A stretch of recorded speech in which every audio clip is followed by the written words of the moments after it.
проходят года, но на лицах седых стариков остается беда той войны, тех времен и веков.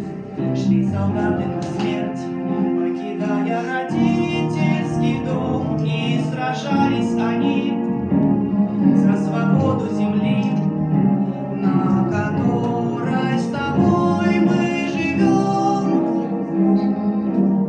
Я хочу, чтобы я